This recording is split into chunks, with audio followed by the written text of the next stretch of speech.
na nasaksihan ang mga hamon na kinaharap ng aming bansa. Kahirapan, kawalan ng katarungan, krimen, karahasan at mga abuso sa pangyarihan. Labis po kaming nababahala sa mga pagkukulang ng kasalukuyang pamumuno at sa aming nakikitang mga bantag sa aming soberenya. Hindi po kami bastang Pilipino lamang, kaya po namin magdulot ng pagbabago at nasa amin ang kapangyarihan na baguhin ang tiwaling pamalang na ito. Naniniwala po kami na sa pagkakaisa may lakas. Narito po kami bilang isang bayani, anuman ang aming pagkakaiba, upang maipakita sa mundo ang aming pagmamahal sa katarungan at katotohanan.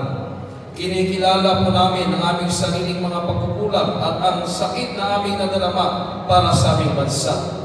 Tulad ng sinasabi ng Kawikaan, chapter 29, verse 2, kapag ang matuwid ay nananaig, ang bayan ay nagagalak.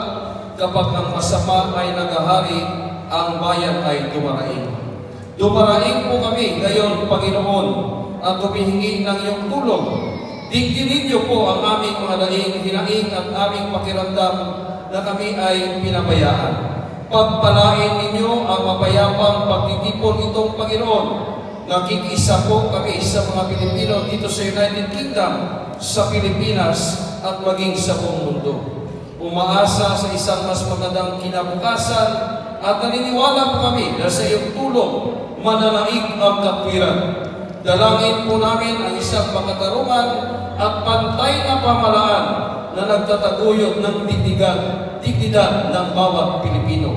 Bigyan ninyo po kami ng lakas at katarungan upang maging mga instrumento ng positibong pagbabago sa aming mga komunidad. Inaalay po namin ang panalangin ito sa pangalan ng makapangyarihang Ama sa pamamagitan ng iyong anak. Amen.